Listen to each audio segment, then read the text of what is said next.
Thank you. Shows the 7-day average of cases in Michigan.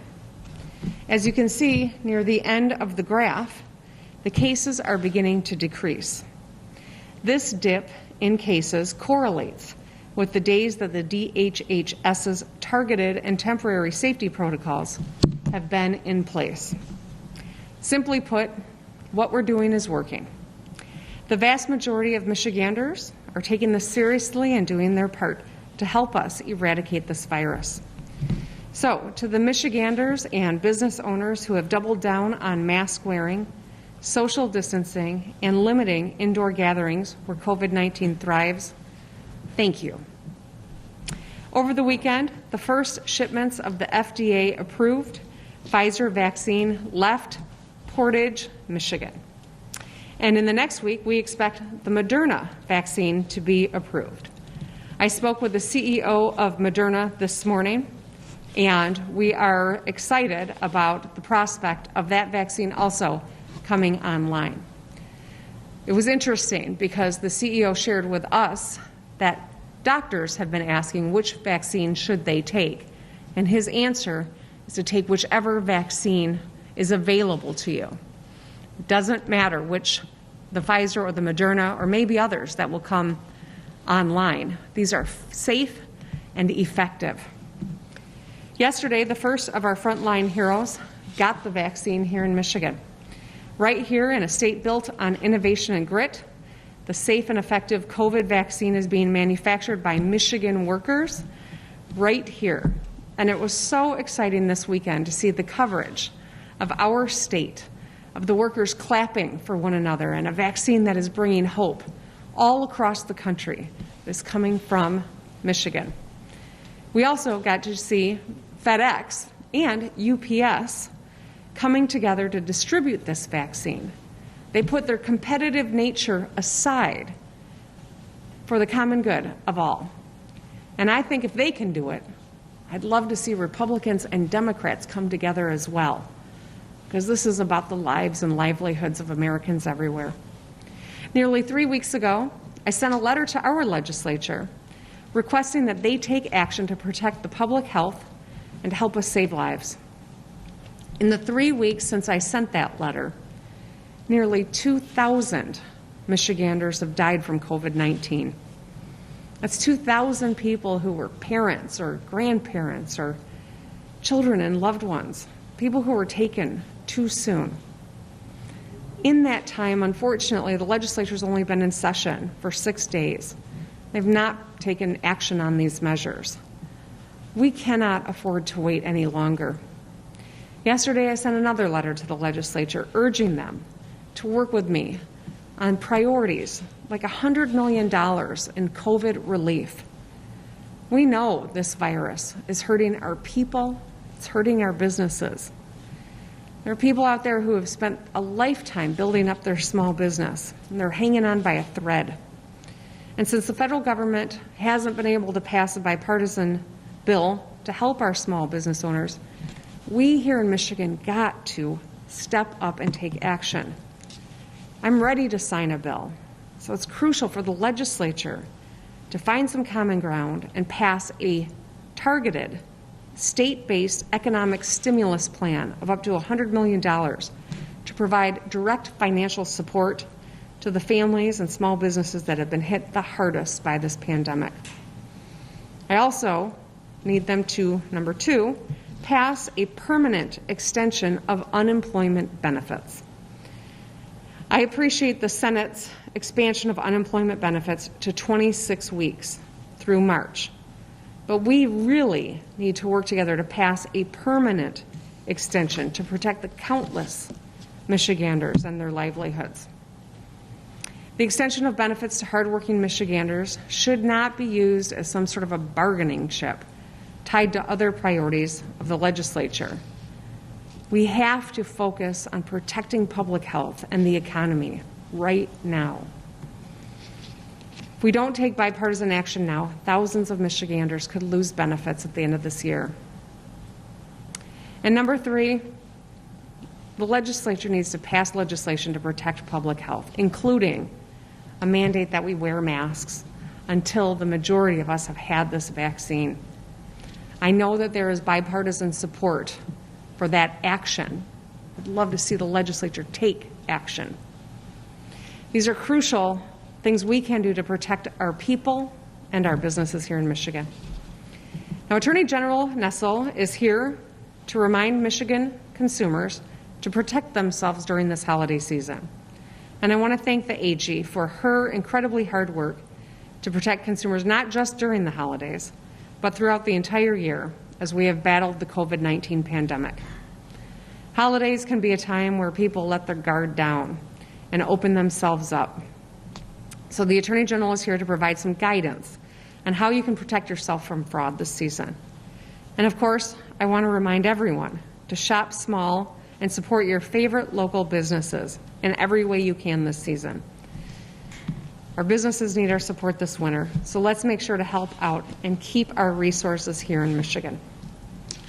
Employ fellow Michiganders and support local business. Today, I joined a bipartisan group of governors from across our region to urge Michiganders to stay safe this holiday season. If you're planning to travel or gather with other households for the holidays, we are urging you to reconsider. Just don't do it this year, so we can resume doing that next year when it's safe to do so. Because just one infection can cause an outbreak in your community, which could quickly overwhelm hospitals and put you and your loved ones at risk. And as I've said many times, and I'll say it many times more, each time we take actions to protect ourselves, we're also protecting the brave women and men on the front lines of this pandemic. So let's do our part and have a really smart holiday. Here's the video.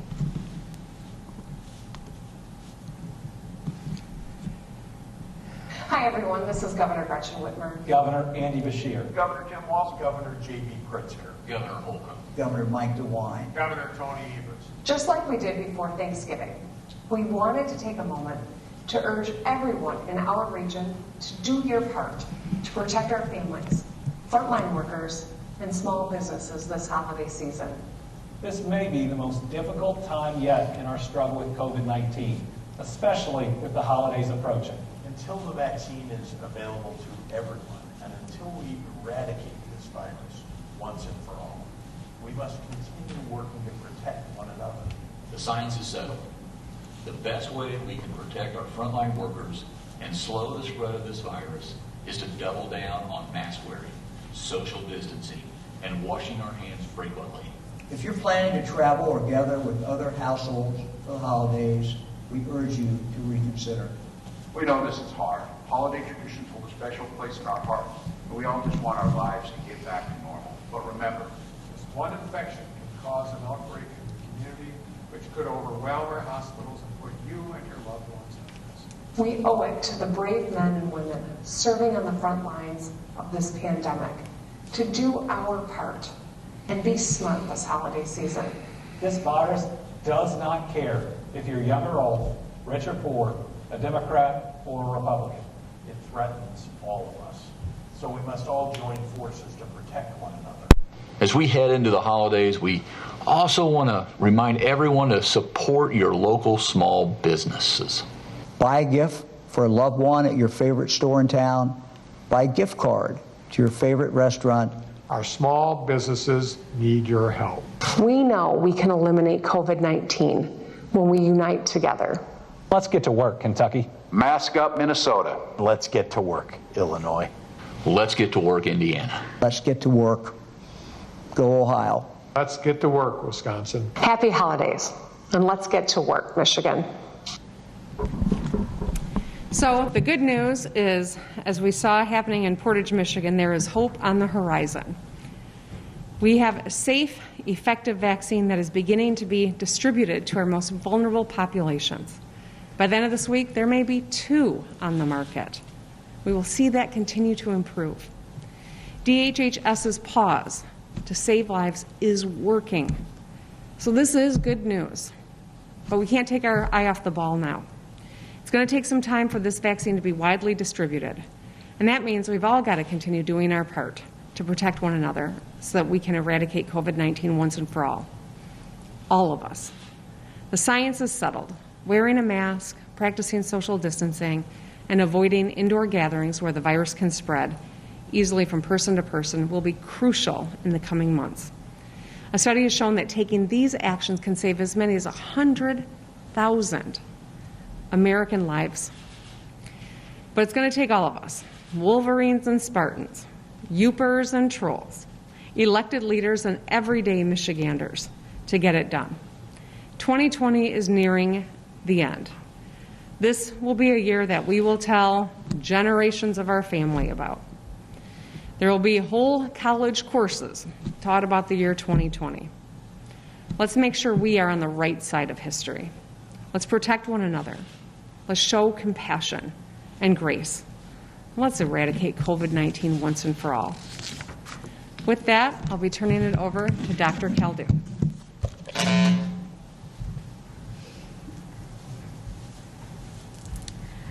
Thank you, Governor. We now are at 437,985 total cases and 10,752 deaths due to COVID-19 in Michigan. We are seeing positive trends in the data. Here's where we are with the three key metrics that we are tracking. Cases are at 560 cases per million people and have been trending down for the past 22 days. Trends are declining in all areas of the state. Hospitalizations are also declining. Overall, 18.5% of hospital beds had COVID-19 patients in them. The percent of tests that are coming back positive is 12.3%. This is also trending down for the past 7 days. All of this means that we are cautiously optimistic that there was not a post-Thanksgiving surge in cases. That means many Michiganders did their part in keeping spread of the virus down over the Thanksgiving holiday. We showed that we care about ourselves, our families, and our community. Let's keep doing that. But we can't forget that our case rates remain alarmingly high, and our percent of tests that are positive is still 4 times what it was at the beginning of September. Now is not the time to let our guard down. Yesterday, I was honored to be a part of the historical moment when the first shipments of the Pfizer vaccine arrived at Michigan hospitals. I am so proud of the scientists and researchers at Pfizer right here in Michigan who helped to make this happen. I'm also incredibly proud of the multiple public health professionals at the Michigan Department of Health and Human Services and those working through all of the logistics at our hospitals, pharmacies, and local health departments who really are making vaccine distribution a reality. This means a new era in fighting this pandemic. The Pfizer COVID-19 vaccine is 95% effective and is safe. It has been tested in trials, including tens of thousands of people. As more and more people get the vaccine, we will start to see fewer cases and fewer lives lost. While it will take several months, there will be an end to this pandemic. There are almost 300 providers all across the state that are enrolled and will be able to administer this vaccine. Hospitals, local health departments, pharmacies, outpatient clinics, and others will be able to provide this vaccine to everyone with no out-of-pocket costs. Monday, we also launched our COVID vaccine dashboard, where anyone can go to track how many providers are enrolled and where the vaccine has been distributed. As we receive more information from providers across the state, we will share how many people were vaccinated and eventually the race and age distribution for those who have received the vaccine. So please go to our website, michigan.gov/COVID vaccine, to see our dashboard and to find the latest information on the vaccines in Michigan. For now, because there is limited supply of the vaccine, our state is starting with frontline healthcare workers getting vaccinated this week. By the end of the month, we hope to be able to start vaccinating residents and staff in skilled nursing facilities. Eventually, depending on the supply from the federal government, we will start vaccinating other essential workers and those who are at high risk for severe COVID-19 illness. and we hope to be able to offer the vaccine to the general public by late spring of next year. Over the weekend, the CDC released more specific information on the approved vaccine. Everyone age 16 and up should now be planning for how and when they will get the vaccine, and they should know what to expect. I know that a lot of people have questions about the vaccine, and it's good to ask questions, and it's also important that you know the facts. The vaccine was developed using a robust scientific process, and no steps have been skipped in the approval process. The vaccine cannot actually give you the virus. It only shares a specific code with your body so that your body can recognize the virus later and fight it off. Some people will have mild side effects due to the vaccine. Symptoms like a low-grade fever, a sore arm, or fatigue may happen after you get the vaccine. That is to be expected. It means that your body is building up its response to fight off this virus, and that is a good thing. You should also know that you have to come back to receive a second dose of the vaccine. For the Pfizer vaccine that is now here in Michigan, people have to return to get the second dose of the vaccine 3 weeks after the first. For the Moderna vaccine that we expect to also be authorized later this month, you will come back to get your second dose 4 weeks after the first. When you get your first dose, you will get a reminder card to tell you when to come back for your second dose. You will also be given information about how you can track any side effects in a national online system called V-Safe, so that scientists know exactly what people are experiencing and they can share that important information with the public. After you get your vaccine, you will still need to wear your mask, practice social distancing, and wash your hands frequently. While the vaccine appears to be very effective in preventing COVID-19 disease and those who come in contact with the virus, more research must be done to see if people who got the vaccine can still spread the virus to other people. So while we continue to roll these vaccines out, please make sure to continue doing your part by wearing a mask, washing hands, and social distancing. The arrival of vaccines is so important. It means 2021 will be a better year, and the end of the pandemic is coming. While I'm very excited about the rollout of our vaccines, the most important thing we all need to continue to do, even if you got your vaccine, is to wear a mask. Today, MDHHS is launching a Mask Up, Mask Right initiative. We all know at this point that we should wear a mask, but we should also know the best mask to use and how to properly wear them. You should wear a mask whenever you are around someone outside of your household. You can wear a cloth mask that has multiple layers or a medical-grade disposable mask. Things like gaiters, masks with vents, or face shields are not as protective against COVID-19 and should not be worn. Make sure you wear your mask over both your mouth and your nose every time, and make sure that it fits snugly. You can also get a free mask at many of our partner sites across the state. You can find the one nearest you by visiting our website, michigan.gov/maskupmichigan. This is a great week for Michigan. Our metrics to track how COVID-19 is spreading are improving. Vaccines have arrived. People are doing their part. But we all have a personal responsibility to continue fighting this virus. Let's get through the holiday season without seeing a deadly surge in cases. Let's wear our mask and not gather indoors until everyone can get access to vaccines and we can fight this pandemic back. With that, I will turn it over to Attorney General Dana Nessel.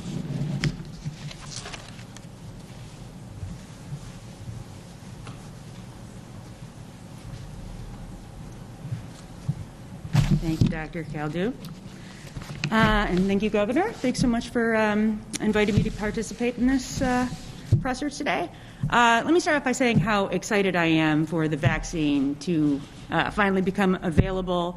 And I'm so proud. I'm so proud of the role that the state of Michigan has played both in the creation of the vaccine and also the distribution of the vaccine. And in fact, for the holidays, I asked my teenagers what they wanted as a present, and both of them said the COVID vaccine, which should tell you something about how important even teenagers understand the vaccine to be in terms of getting back to normal life. That being the case, our Consumer Protection Division at the Department of Attorney General has been hyper vigilant throughout this pandemic as, unfortunately, bad actors have used this public health crisis to take full advantage of customers' fears and consumers' fears. Early in the pandemic, my office was made aware of retailers attempting to sell phony COVID-19 testing kits and fake COVID-19 protection patches. And now, as the vaccine for the virus is starting to be delivered around the country, bad actors again are attempting to scam consumers with false claims, products, and services. So my office issued a consumer alert even earlier this month, warning consumers, and I want to reiterate to residents around the state, to avoid false claims, products, and services that promise to cure, treat, or prevent COVID-19. So let me give you an example of some common scams people to be aware of. Promises to get the vaccine very quickly, so-called treatments that include pills, herbal teas, or essential oils, personal testimonials that are given instead of scientific evidence about one vaccine versus another, social media messages, texts, or emails that people might receive about qualifying for a clinical trial and that you can make some money if you do so. So advertisers offer thousands of dollars to participate, but then what they'll do is they'll ask you for money or they'll ask you for your personal information up front, and then they'll include a link for you to download a pamphlet or a waiver, which will then open the door to malware on whatever device you're using. So please be careful. So the bottom line really is this: do not buy a treatment or a vaccine online. And always consult a medical professional, and do not respond to text messages, emails, or calls that offer you the vaccine. Fake vaccines, treatments, test kits, and clinical trials are just some of those examples of what scammers are going to be putting out there. So again, please, before you get the vaccine, if you get offered the vaccine in any of those ways, just call your doctor and ask about it, or you can call us, the Department of Attorney General, and we can help verify whether it's a legitimate claim or not. Moving on to non-COVID holiday season consumer protection related issues. So due to COVID-19, of course, our holiday season is going to look very different than it has in previous years. And many people have already opted for online shopping to avoid crowds and potential exposure to the virus. Now, that increase in online traffic can open the door to scams and other deceptive business practices this holiday season. So shoppers, please be on the lookout for scammers and bad actors trying to steal your personal information or steal your money. So to help consumers protect themselves, my office has put together the 20 Days of Scams calendar, a helpful series of consumer alerts with tips on how to shop smart and stay safe, whether you're shopping in person or online. Am I going too fast for you? Are you good? Okay. Through December 23rd, the 20 Days of Scams will be a special section online at michigan.gov/AG Holiday Scams, updated Monday through Friday, where we're sharing on the many different ways bad actors use to cheat consumers out of their money or to steal their personal information. And we're also posting to social media and issuing various news releases. And we created a series of fun holiday-themed videos, all to remind people to beware of the potential dangers out there and to provide suggestions and tips on how they can be smart and safe with their holiday purchases. So if you like your AG and festive holiday hats, then you're in for a real treat with these informative videos. Lastly, here are a few things that consumers should be mindful of when they're shopping this holiday season. Firstly, please shop local. Make every effort to use the small business in your community, either in person or online. The pandemic, we know, has been especially hard on them, and they are counting on their customers to help them make it through the year. Do your research. Compare prices for both in-store and online items. Read reviews from reputable sources, not only on the product, but also on the retailer, to ensure you're dealing with a reputable vendor. If you've never heard of this vendor before and something pops up on your Facebook feed and you're like, well, that's a cute sweater, but you've never heard of this store before, please take a look. Just do a little online research, because a lot of times it's a fake. It'll be something from actually another country, and when you look at it, it might be that they're selling you very cheap products, or that it's not real at all and you don't receive anything in return. Very important. Protect your personal information when you're shopping online. So keep your devices secure. Only shop on websites that have an HTTPS address. Stick to shopping apps that tell you what they do with your data and how they keep it secure. Avoid holiday offers where they might ask you to give out your financial information, no matter how tempting they are, and they might actually be trying to steal your identity. Search for coupons or discounts. Increase your savings with coupons from your local newspapers, or look for promo codes online. If possible, try to make purchases with your credit card. Minimize potential damage and use a credit card to make your purchases. Debit cards do not cap your liability for fraudulent charges, and the money is drawn directly from your bank account, so be aware also of any credit and debit surcharges you might be incurring. Ensure all your purchases are accounted for. Please keep a record of your purchases, warranties, and confirmation pages, and then compare these to your bank or credit card statements, and then report any discrepancies immediately.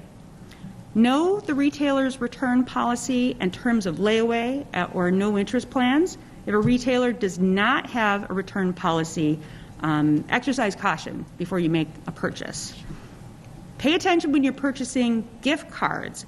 Only buy gift cards that are kept actually behind the store's customer service counter or are activated right when you check out. A lot of problems with those. And lastly, please go to my department's website and check out our Dangerous Toy Guide. The guide contains a number of helpful tips for parents and things to watch out for when deciding which toys to buy this holiday season. Some of these imported toys can be very dangerous, so please, it's very important in order to make sure that your child is kept safe. So for more information about anything that I've mentioned here today, or to make a consumer complaint with my office, please contact our consumer protection team online at michigan.gov/AG complaints, or you can call us at 517-335-7599. And so thank you to Governor Whitmer for having me here today, and I'd like to wish everybody a very happy and a very safe holiday season.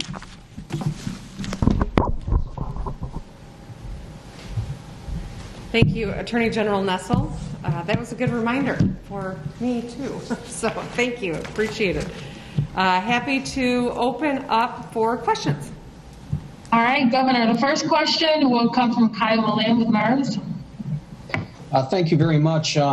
This may be for Dr. Khaldun, but is the DHHS providing guidance to medical professionals on how to establish a cause of death when a person with multiple underlying conditions has died but also tests positive for COVID-19?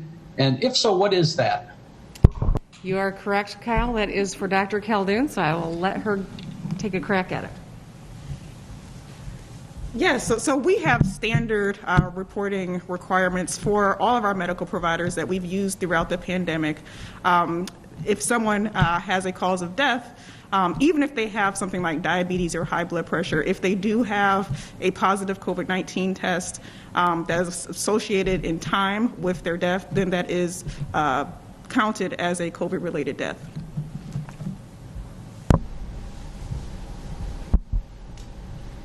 Okay, Governor, the next question will come from Chad Livengood with Cranes. Good afternoon, Governor. Detroit Chamber of Commerce just came out with a poll that they did, kind of taking the temperature of voters on the handling of the pandemic and just the economy and such. And so there was 68% support for a mask mandate from the legislature. There was also 58% support for helping small businesses bounce back, the number one post-pandemic priority. I'm sorry to deliver some bad news to you, but fixing roads and bridges was 2.3%. And with that, I kind of wonder whether there is a deal to be made with the legislature. Would you trade a mask mandate for a moratorium on business closures? Okay. Thank you for the education, Chad. I hadn't seen the poll, so I appreciate your sharing that with me. And for that 2.3% you cited, I just want every Michigander to know we are still fixing the roads, so that is ongoing. With regard to a mask mandate, so as I recall, you said about 68% of the public embraces a mask mandate. I hope that the legislature is listening. We know that wearing a mask remains the single best tool we have right now in combating COVID. Vaccines are coming online. But even as we avail ourselves of the opportunity to get a vaccine, we're still going to need to be comfortable wearing masks for a while until the vast majority of people are vaccinated. It's just going to have to be how we operate. And so I'm hopeful that the legislature appreciates that their constituency overwhelmingly supports a mask mandate. With regard to negotiating away the department's ability to take actions that they view necessary to save lives, I'm not going to, unfortunately, be able to negotiate that away. That is paramount. That is why that law was enacted. It is why our Supreme Court even acknowledged the importance of that law in their ruling on the 1945 powers. And so I will be eager to engage with the legislature if they want to work with me to give these small businesses some support. In fact, I've been asking the legislature for weeks to take this vote to allocate resources to help these small businesses, and that would be a great way to help businesses that are struggling right now. We could do that and do a mask mandate and really make a difference and better position our economy to rebound from this tough chapter. Okay, Governor, the next question will come from, help me, Hank with TV4 in Detroit. Hank Winchester's fine, thank you. Governor or whomever, two quick questions, if you will. Number one is any decision on when restaurants may be allowed to open and when that decision would be made. And the other question may be for the health department, and that is, when would somebody be notified and how would they be notified that they would be eligible to get the vaccine? All right, I'll answer the first part of the question, then I'll ask Dr. J to ask the second part of your question. So, we know that our restaurants are hurting right now, and it is not their fault that COVID-19 has spread so far and wide across this country and across our state. It is the nature of this virus. And I'm trying to do everything I can to help these struggling small businesses, and that's why I've asked the legislature to take this vote so we can give some resources to people who are unemployed, because they're restaurant workers, but also for restaurants, so that they can get through this tough time. We know that January and December are both going to be hard months. I'm really pleased to see and proud that so many people in our state have taken this so seriously. We're doing better than a lot of states are that were on the same trajectory. We're now doing better. But it's all very tenuous, and that's why we've got to keep taking this very seriously. But what we're doing is working, and that is the good news. We need to help these small businesses out through this short period of time. This month and next month are going to be tough with COVID cases. But literally, every single month of 2021 is likely to be better than the preceding month. February will be better than January. March will be better than February. April will be better than March. Vaccines will become more available. The weather will get warmer. We'll have an administration that is really focused on a national strategy around COVID. All of these things are reasons to feel very optimistic about 2021. But right now, masking up and helping these businesses that are struggling is paramount. And we need the legislature to step up and work with me on this, and we also need Congress to get a bipartisan solution over the finish line. That's how we help these businesses that are struggling right now. With regard to how people are notified when they're eligible for the vaccine, I'll ask Dr. Caldoun to answer that question. Yes, so as I mentioned, we are rolling out the phases of vaccines depending on kind of where you are. So right now, it's frontline healthcare workers and long-term care facilities. So just like the hospital, University of Michigan, where I was yesterday, they have an online kind of enrollment process. So you will find out through your employer if you're a healthcare worker. Similarly, if you're working in a long-term care setting, if you're a staff there, you will find out through that place, and also if you're a resident there. As we roll it out to the more general public, and again, I hope that can happen by the late spring, there will be more and more information coming from the local health departments, but there ideally, eventually, by late 2021, you can go to a pharmacy, you can go to your own personal doctor, and eventually we'll have vaccines available more broadly. But for right now, it's generally through your employer.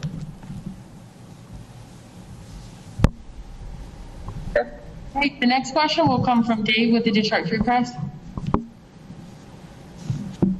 Hi, Governor. Good afternoon. Have you heard from legislative leaders about any progress on a legislative relief package? I know this is the last week they're supposed to be in session. Neither the House or Senate appropriation committees are set to meet this week. What are the odds that any sort of package happens before the end of the year, do you think? Well, Dave, we had a quadrant call this morning. I, of course, raised it during the call. I know that our teams have been having conversation, so I remain optimistic. I am not asking, I'm not reiterating the need for the sake of it. I'm doing it because I think we do have an opportunity here. I'm hopeful that the legislature will rise to the challenge. There is no question COVID-19 has created a lot of hardships in 2020. And it's not my fault. It's not the legislature's fault. It's not these small businesses that are struggling fault. We need to extend a hand right now to help them get through this tough time. We need to extend a hand to those who are unemployed to help them get through this tough time. This is not going to last forever, and the need is acute, and it's right now. And that's why I'm hopeful that the legislature will take action. We've been trying to get them to do that. There is the possibility it could get done, but if it's not done this week, it's unlikely anything will happen until January when the next legislature begins, and that is, that's a very scary thing for our businesses and our people that are holding on by their fingernails. All right, we've got time for just a couple more questions, so we'll go to John Hewitt right now with WWJ Radio. Thank you. Appreciate the opportunity. Governor, forgive me for being redundant.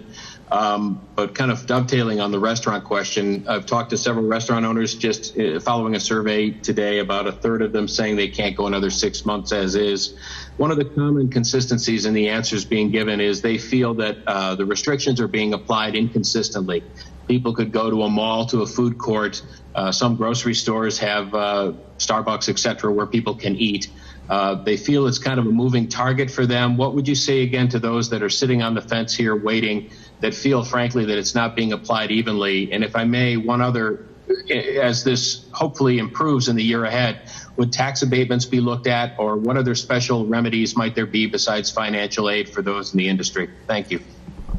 So there is a ban on indoor dining, and I think that to the extent that these restaurants are seeing that happen in other realms, that is unfortunate, and that is something that we take very seriously.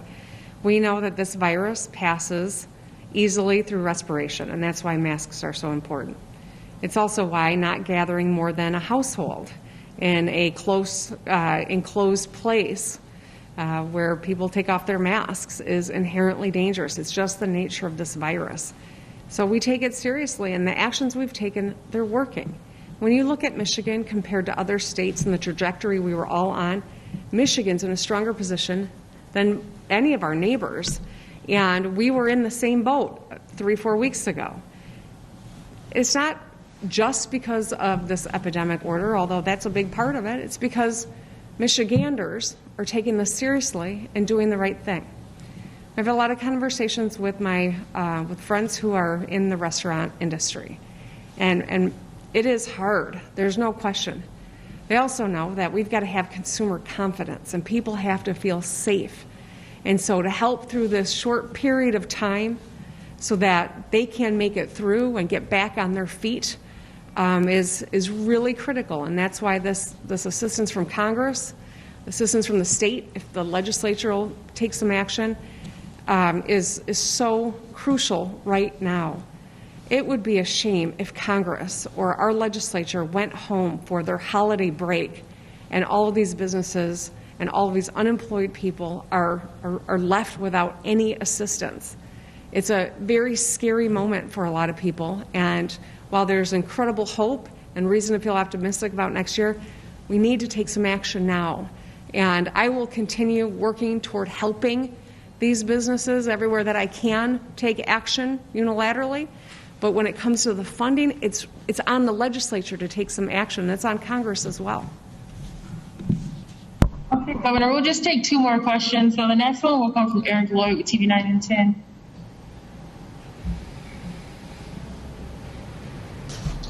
Hello, Governor. I was just wondering, yesterday we had the Electoral College vote. There are still a lot of people with a lot of questions coming towards January 6th as we get closer. What do you say about to people that still have issues with how the election went and where we're headed?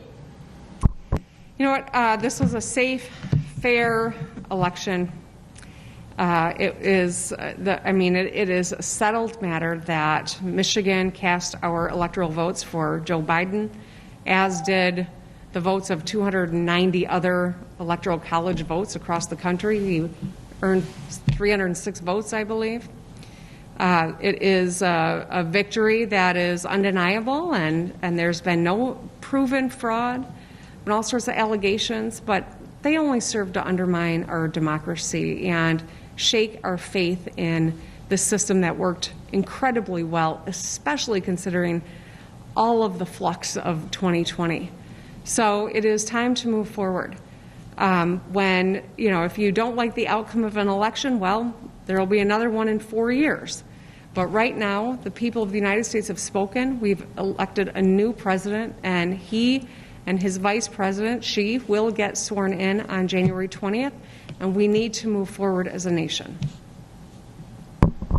Okay, Governor, the last question will come from Tim Skubik. Governor, if the lawmakers go home without doing anything, one, do you have the power to call them back in a special session? And two, would you? I don't have a definitive answer to either of those questions, but I appreciate your asking them. I hope that they will take some action before they leave for a holiday break. It's a tough year. And this month, with COVID as spread as it is far and wide across our state and our nation, is, of course, complicating an already hard year for small business. And most importantly, for people. We've lost over 10,000 people in Michigan. We've lost 2,000 in the last 3 weeks. This is a really crucial time that people need some help. I stand ready to sign a bill that gives them that help, but I can't send it to myself.